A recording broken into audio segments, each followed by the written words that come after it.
नमस्कार बच्चों। पिछली क्लास में हमने अपवर्तन के प्रकार और प्रकाश की उत्क्रमणीयता, आभासी गहराई और वास्तविक गहराई पर चर्चा करी थी।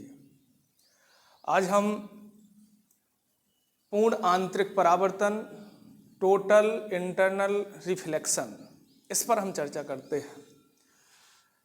ये टॉपिक 12वीं बोर्ड के लिए महत्वपूर्ण टॉपिक है और इसको हम समझने की कोशिश करते हैं।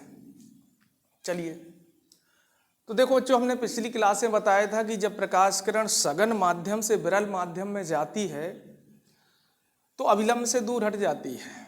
ठीक है, इसको हम चित्र से देखते हैं।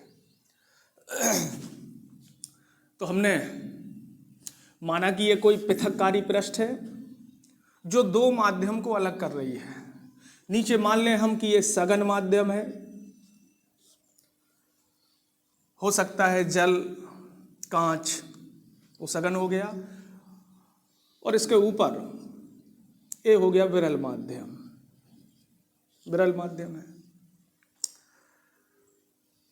अब हमने माना कि कोई प्रकाश किरण सघन से विरल जानी है तो उस प्रकाश किरण को हम नीचे से ऊपर की ओर डालेंगे। तो हमने मान लिया कि ये कोई प्रकाश किरण आपतित हुई, ये प्रकाश किरण आपतित हुई तो पृथककारी पृष्ठ के इस बिंदु पर आपतित हुई, इसलिए यहां से होकर हम अभिलंब बना लें। ये अभिलंब हो गया और ये हो गई हमारी पी क्यू आपतित किरण, और ये हो गया आपतन कोण। अब यहां पर हमारी प्रकाश किरण सघन से विरल जा रही है, और जब प्रकाश किरण सघन से विरल जाती है तो अभिलंब से दूर हट जाती है। तो फिर ए, और इस समय क्यू आर, ए हो गई हमारी अपवर्तित किरण, चाहो तो अभिलंब हो गया एम एन, इसको नाम दे दो। तो अपवर्तित किरण और अभिलंब के बीच जो कोण बनेगा वो अपवर्तन कोण।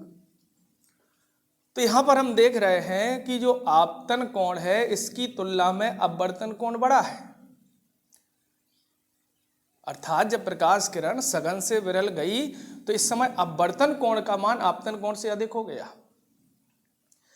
इस समय यदि हम आपतन कोण के मान को बढ़ाएं, ठीक है, अगले स्टेप में देखते हैं इसी को आगे। तो पृथककारी पृष्ठ हो गई, अभिलंब हो गया। अब देखो, अभी आपतन कोण इतना था, अब हम आपतन कोण को बढ़ाएं, अर्थात हम अपनी प्रकाश किरण को अभिलंब से दूर करें तो आपतन कोण बढ़ जाएगा। तो अब हम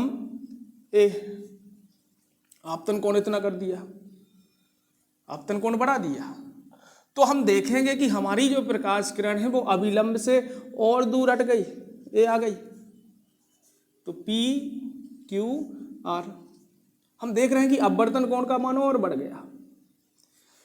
इसी क्रम में हम अपने इस आपतन कोण के मान को और बढ़ाएं, अर्थात आपतित किरण को अभिलंब से दूर करते जाएं। अभिलंब से दूर करते जाएंगे तो आपतन कोण बढ़ता जाएगा। तो जब हम आपतन कोण के मान को बढ़ाते जाते हैं तो एक स्थिति ऐसी आती है कि अपवर्तन कोण का मान 90 डिग्री हो जाता है। तो अगले स्टेप में देखें, तो अब हमने आपतन कोण के मान को थोड़ा और बढ़ा दिया। तो इस समय ये आपतन कोण, और इस समय हमने देखा कि जो हमारी अपवर्तित किरण थी वो ए आ गई। तो इस समय हमारा जो अपवर्तन कोण है आर, इकाई के बराबर हो गया 90 के बराबर। अपवर्तित किरण अभिलंब से 90 डिग्री का कोण बना रही है। तो पी क्यू आर। तो जब हम आपतन कोण के मान को बढ़ाते गए तो एक स्थिति ऐसी आई कि आपतन कोण के इस मान पर अपवर्तन कोण 90 हो गया। तो आपतन कोण का जो यह विशेष मान होता है इसको हम बोलेंगे क्रांतिक कोण। अर्थात आपतन कोण का वह विशेष मान जिसके लिए अपवर्तन कोण 90 हो गया, तो आपतन कोण के इस मान को हम क्रांतिक कोण कहेंगे। तो क्रांतिक कोण की परिभाषा बनी क्या है? तो इन्होंने कहा कि क्रांतिक कोण आपतन कोण का वह विशेष मान है जिसके लिए अपवर्तन कोण 90 डिग्री होता है, अर्थात अपवर्तित किरण अभिलंब से लंबवत होती है। ठीक है, इसके आगे हम और बढ़े। तो इसके आगे हम आपतन कोण के मान को क्रांतिक कोण से अधिक कर दें। देखो अभी जब अपवर्तित किरण 90 डिग्री बना रही है तो इस समय आपतन कोण का जो मान है वो क्रांतिक कोण कहलाएगा। अब यदि हम आपतन कोण के मान को क्रांतिक कोण से और अधिक कर दें तो हमारी प्रकाश किरण अब दूसरे माध्यम में जाने के बजाय उसी माध्यम में लौट आएगी। तो हम इसमें बढ़ाते हैं। तो अब हमने आपतन कोण के मान को ए कर दिया, इतना PQ ए आपतित किरण है और इस समय हमारा आपतन कोण ए है। तो हम देख रहे हैं इसकी तुलना में यहां पर आपतन कोण बढ़ गया, अर्थात आपतन कोण क्रांतिक कोण से अधिक हो गया। देखो इस समय जब 90 बन रहा है तो इस समय आपतन कोण क्रांतिक है और इस समय हमने आपतन कोण का मान क्रांतिक कोण से बढ़ा दिया। तो अब हम देखेंगे कि हमारी प्रकाश किरण दूसरे माध्यम में जाने के बजाय उसी माध्यम में वापस आ गई।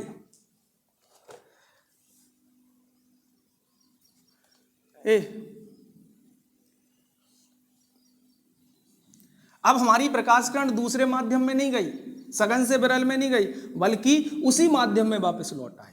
तो इस समय ए आपतन कोण है और ए हो जाएगा अपवर्तन कोण। तो इन्होंने कहा कि पूर्ण आंतरिक परावर्तन कि जब हम आपतन कोण के मान को क्रांतिक कोण से अधिक कर देते हैं तो हमारी प्रकाश किरण दूसरे माध्यम में जाने के बजाय पूर्ण परावर्तन के नियमों का पालन करते हुए उसी माध्यम में वापस लौट आती है।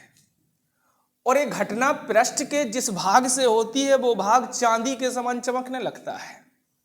ठीक है, तो पूर्ण आंतरिक परावर्तन की परिभाषा बनी। तो इन्होंने कहा कि जब आपतन कोण का मान क्रांतिक कोण से अधिक हो जाता है तो हमारी प्रकाश किरण दूसरे माध्यम में जाने के बजाय उसी माध्यम में वापस लौट आती है। तो ये हमने 4 स्टेजें पूर्ण आंतरिक परावर्तन के लिए देखी।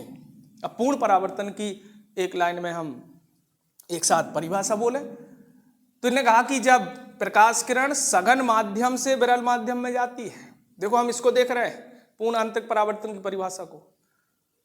तो इन्होंने कहा कि जब प्रकाश किरण सघन माध्यम से विरल माध्यम में जाए और आपतन कोण का मान क्रांतिक कोण से अधिक हो जाए तो प्रकाश किरण दूसरे माध्यम में जाने के बजाय उसी माध्यम में वापस लौट आती है। इस घटना को हम पूर्ण आंतरिक परावर्तन कहते हैं। पूर्ण आंतरिक परावर्तन की 2 शर्तें हैं, या पूर्ण आंतरिक परावर्तन के लिए 2 शर्तों का होना जरूरी है। तो पूर्ण आंतरिक परावर्तन की पहली शर्त है कि हमारी प्रकाश किरण सघन माध्यम से विरल माध्यम की ओर जाए और दूसरी शर्त है कि आपतन कोण का मान क्रांतिक कोण से अधिक हो जाए। तो ये हमने पूर्ण आंतरिक परावर्तन का परिचय लिया। इसके बाद इसी में अब हम देखते हैं कि क्रांतिक कोण और सघन माध्यम के अपवर्तनांक में संबंध, क्रांतिक कोण और सघन माध्यम के अपवर्तनांक में संबंध। तो क्रांतिक कोण और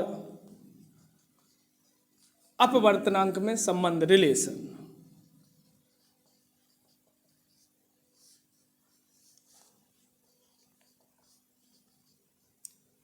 संबंध अर्थात इसमें हम देखेंगे ए म्यू जी या 1/a mu G equal sign सी। चलिए, ए परीक्षा के लिए अच्छा टॉपिक है, क्रांतिक कोण अपवर्तनांक में संबंध। तो हम इस टॉपिक को देखते हैं। अर्थात इसमें हम देखेंगे कि ए म्यू जी इक्वल 1/, साइन सी, इसको हम प्रूव करेंगे। ठीक है, तो चलिए हम इसको स्टार्ट करते हैं। तो हमने माना कि हमारी प्रकाश किरण सघन माध्यम से विरल माध्यम में जा रही है। माना कोई प्रकाश किरण सघन माध्यम से विरल माध्यम में जा रही है। सघन माध्यम के लिए ले लें हम कांच के सघन माध्यम के रूप में कौन है नीचे, कांच, और विरल माध्यम के रूप में वायु। तो हम क्रांतिक कोण और अपवर्तनांक में संबंध देख रहे हैं। परीक्षा में 3 नंबर पर एक क्वेश्चन कई बार आया है।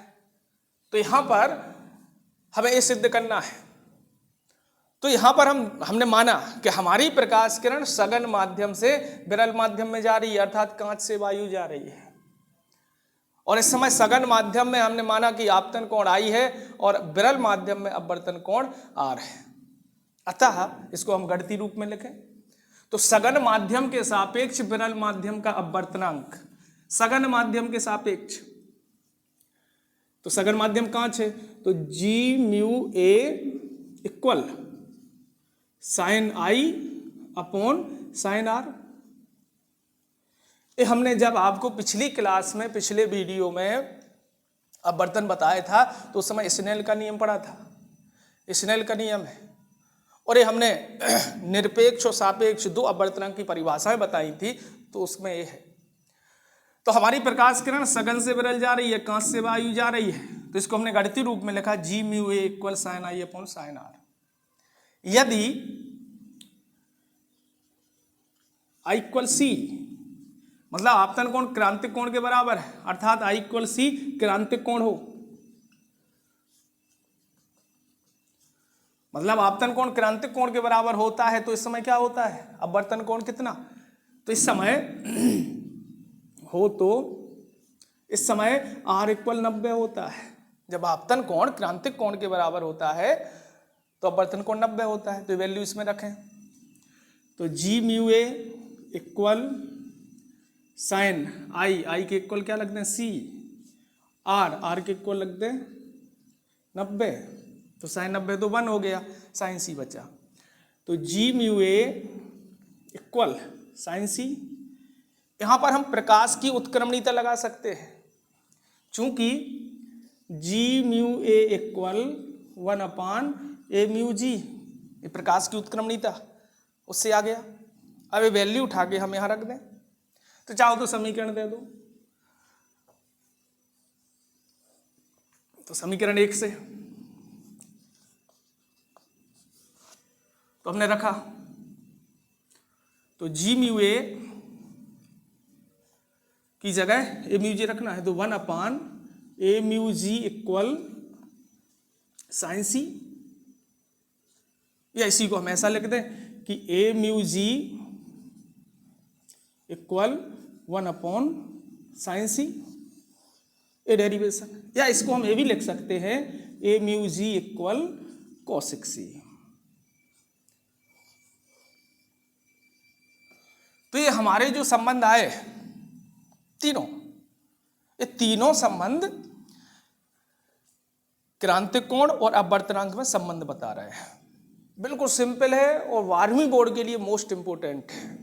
अब यहां पर हम देखते हैं, इस समीकरण से देखते हैं कि जो हमारा क्रांतिक कोण है वो किन किन बातों पर निर्भर करता है, किन किन कारकों पर निर्भर करता है। तो इन्होंने कहा कि क्रांतिक कोण का मान 3 बातों पर निर्भर करता है। पहला, प्रकाश के रंग पर, तो क्रांतिक कोण का मान प्रकाश के रंग पर निर्भर करता है। तो हम जानते हैं कि बैंगनी रंग के लिए अपवर्तनांक अधिक होता है, और जब बैंगनी रंग के लिए अपवर्तनांक अधिक होता है, देखो म्यू का मान बैंगनी के लिए अधिक, बैंगनी रंग के लिए म्यू अधिक, तो क्रांतिक कोण कम हो जाएगा। तो बैंगनी रंग के लिए क्रांतिक कोण का मान सबसे कम होता है। लाल रंग के लिए अपवर्तनांक कम होता है, लाल रंग के लिए अपवर्तनांक कम होता है, इसलिए लाल रंग के लिए क्रांतिक कोण का मान सबसे अधिक होता है। दूसरी निर्भरता, क्रांतिक कोण का मान नंबर 1 काय पर निर्भर किया, प्रकाश के रंग पर। दूसरा निर्भर करेगा माध्यम के जोड़ों पर। कौन सा माध्यम, सघन और विरल माध्यम के जोड़े पर। हमने जोड़े काय काय का लिया है कि जल और वायु का लिया है, कांच और वायु का लिया है, इस प्रकार से। तो क्रांतिक कोण का मान माध्यम के जोड़े पर निर्भर करता है। तो इन्होंने कहा कि क्रांतिक कोण सघन और विरल माध्यम के जोड़े पर निर्भर करता है। तो कांच और वायु के लिए क्रांतिक कोण का मान 42 डिग्री होता है।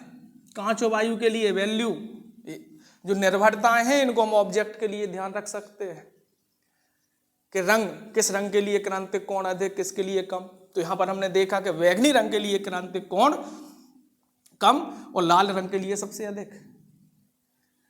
दूसरा हम देख रहे हैं जोड़े पर, तो कांच और वायु के जोड़े के लिए क्रांतिक कोण 42 डिग्री, जल और वायु के लिए 49 डिग्री और हीरा और वायु के लिए 24 डिग्री होता है। तो क्रांतिक कोण का मान ये जोड़ों पर निर्भर किया। तीसरी निर्भरता है ताप पर। तो इन्होंने कहा कि क्रांतिक कोण का मान ताप पर भी निर्भर करता है। तो यदि हम माध्यम का ताप बढ़ा दें, ताप बढ़ाएंगे तो अपवर्तनांक घट जाएगा, और अपवर्तनांक घट जाएगा तो क्रांतिक कोण बढ़ जाएगा। तो इस प्रकार से हमने आज इस क्लास में पूर्ण आंतरिक परावर्तन, टोटल इंटरनल रिफ्लेक्शन, इसको देखा, एवं क्रांतिक कोण और अपवर्तनांक अर्थात इस संबंध को हमने सिद्ध किया और निर्भरताएं देखी। तो आशा है कि आपको ये आज का टॉपिक समझ आया होगा, और इसमें यदि आपको कोई भी दिक्कत होती है तो कमेंट्स करके बताएं। इसके अलावा बच्चों इस चैनल को लाइक और सब्सक्राइब करें ताकि हर आने वाली वीडियो आप तक पहुंचे। सब्सक्राइब जरूर करें ताकि मनोबल ये ऑनलाइन पढ़ाने का बढ़ेगा हमारा। इससे पहले नहीं पढ़ाया हमने, तो हम 15 साल से इस क्षेत्र के सभी बच्चों को पढ़ाते हैं, फिजिक्स पढ़ाते हैं, और जिसको जो भी दिक्कत होती है तो ऑनलाइन या नंबर पर संपर्क कर सकते हैं, हम आपका समस्या का समाधान जरूर करेंगे। तो बच्चों लाइक और सब्सक्राइब जरूर करें। धन्यवाद।